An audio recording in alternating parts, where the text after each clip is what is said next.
Bonjour, je prie sur rien, je prie c'est bel et bien Seigneur. Aujourd'hui, je suis en train de traiter les malédictions. Ok? Donc, je parle de ça. Si vous êtes concerné, j'ai une prière que j'ai faite dans l'autre vidéo. Donc, voici un peu les histoires. Vous savez, souvent, on peut dire, oui, nous sommes des chrétiens, comment ça se peut que les malédictions peuvent marcher? Normalement, ça ne devait pas marcher lorsqu'on reçoit le Seigneur, lorsqu'on reçoit Jésus-Christ comme Seigneur Sauveur. Normalement, les choses là ne devaient plus exister dans notre vie. Vous avez compris? Donc, pourquoi souvent il y en a encore qui sont là? Parce que la Bible a dit, la parole de Dieu dit de laisser, les anges ont dit, Seigneur, on avait sémé telle chose et quelqu'un d'autre est venu s'aimer aussi. Donc, ils ont demandé, est-ce que tu veux qu'on les arrache? Et Dieu a dit non, il faut les laisser pousser ensemble. Donc, le jour de la récolte, parce que si on les arrache, quand ils sont encore, quand ils n'ont pas encore germé, quand ils n'ont pas encore poussé, si on les arrache, on risque d'arracher le bon. Donc, il y a les choses dans notre vie là. Il y a des choses que Dieu laisse grandir. Et quand c'est bien mûr, là, on peut séparer le mauvais du bon. On peut bien voir les plantes. Sinon, les plantes, dès le départ, ça se ressemble. Si jamais on arrache,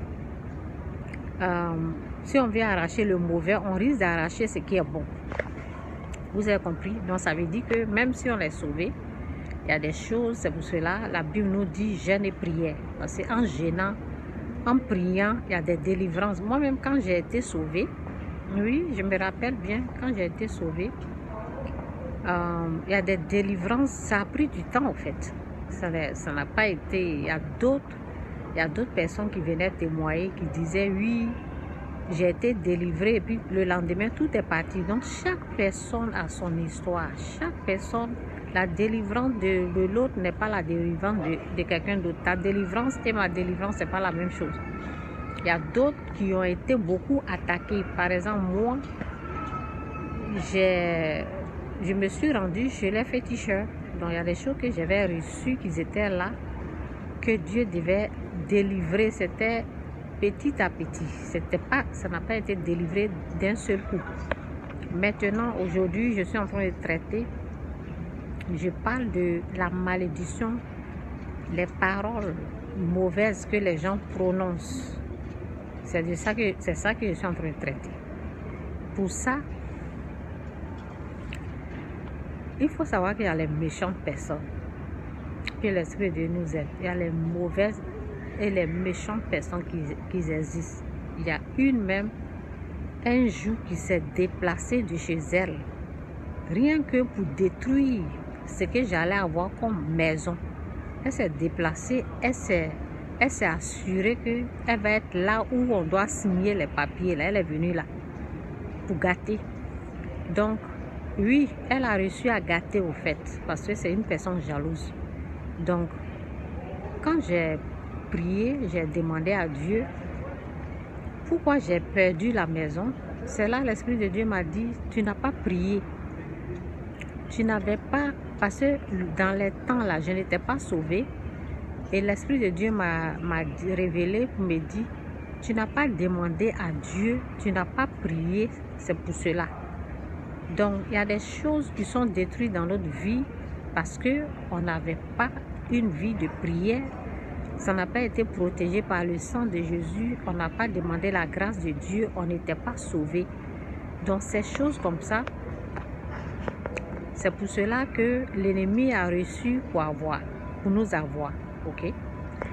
Donc, les paroles de malédiction, il y a des gens là. Il y a des gens à cause de la jalousie.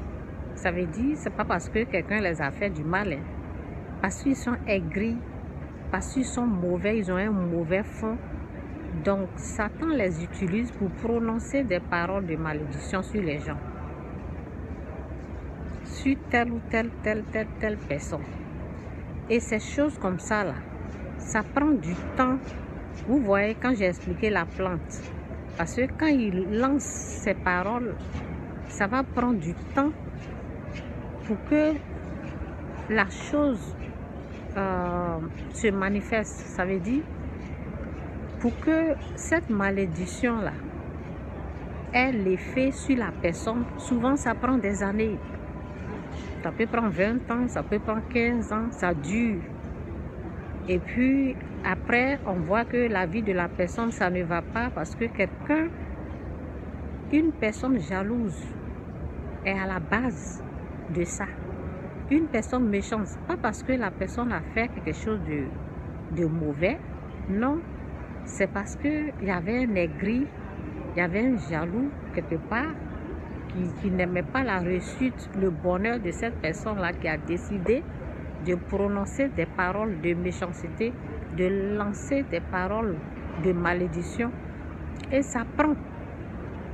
Ça prie pourquoi? Parce qu'il n'y a pas eu de protection. Il n'y a pas eu de prière. Vous voyez? Il n'y a pas eu de prière. C'est pour cela que ça prend. Vous voyez? Donc, c'est pour cela, dans notre vie, nous devons avoir une vie de prière, de jeûne et prière. Les choses comme ça, là, ça m'a été révélé parce que je jeûne. Je jeûne beaucoup. Donc, c'est pour cela que j'ai des révélations des choses comme ça. En tout cas, avec les révélations que j'ai reçues, là, aujourd'hui, je me rends compte que le monde est vraiment pourri.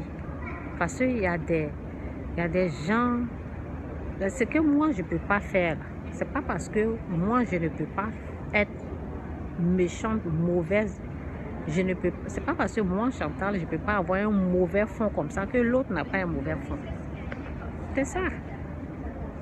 C'est pas parce que tu n'es pas méchant ou méchante que l'autre n'est pas. C'est ça au fait. Donc l'ennemi utilise les mauvaises personnes pour faire ce genre de choses, pour balancer des paroles de malédiction comme ça, pour rien, parce qu'ils sont aigris, ils sont, quand ils voient ton évolution, ça ne leur plaît pas. Par exemple, une femme qui se lève, une personne qui se lève, parce que moi je devais avoir une maison, qui a tout fait pour aller gâter, c'est être aigri. Vous voyez un peu. Donc, la vie, c'est comme ça. C'est pas parce que toi, tu n'es pas que l'autre n'est pas. C'est pour cela, moi, je vous encourage de jeûner. Il faut avoir une vie de jeûne et prière. En jeûnant, en priant, il y a des choses qui tombent. Il y a des choses qui sont brisées. Et il y a des choses que Dieu nous révèle. Il y a des choses que Dieu nous révèle. Donc, quand tu as la révélation de la chose, tu peux bien te positionner et combattre ce qui est en train de détruire ta vie, détruire la vie de tes enfants. Ce n'est pas parce que tu es sauvé, ce n'est pas parce que tu as Christ qu'il y a des choses qui ne vont pas agir pour les contrecarrer. J'espère que c'est le mot, hein. Si je me suis trompée là, excusez-moi. Pour les bloquer, oui, je dis bloquer, parce que le mot là, il y a longtemps là, Donc, pour bloquer ces genres de choses, il faut avoir une vie de jeûne et prière. Oui, parce que quand tu jeûnes, tu pries, Dieu te révèle les choses. Ok? Et essayez de bénir plus vos ennemis, oui. Pour briser ça, là, bénissez vos ennemis plus. Ne les maudissez pas, il faut les bénir. Pour briser la malédiction, les paroles des aigris. Ça veut dire, toi tu n'as pas reçu, moi je suis en train de reçu, tu es contre moi. Pourquoi? Donc il faut bénir ces aigris-là. Essayez de les bénir, demander à Dieu de bénir les aigris, les ennemis. Et c'est ça. Jésus-Christ ou rien, Jésus-Christ c'est Seigneur. C'est tout ce qu'on peut faire. La vie, ça nous réserve plein de surprises. C'est ça. Quand tu es en crise là, il ne faut pas penser que c'est fini. Il y a des combats. C'est pour ça qu'on appelle ces combats-là, on appelle combats spirituels. Oui. Dieu nous défend, oui. Mais il faut aussi jeûner et prier. Pour ce qui est sûr, quand Dieu bénit là, qui peut maudire personne. Mais souvent, ça peut déranger. Et souvent, c'est comme un nettoyage, c'est comme ce qui a été fait avant que tu ne sois sauvé. Ok? Dieu commence à travailler en toi doucement, doucement pour enlever, pour te laver, pour te... Vous voyez? Donc c'est un peu ça. Jésus-Christ sur Jésus-Christ, c'est Seigneur. Bye.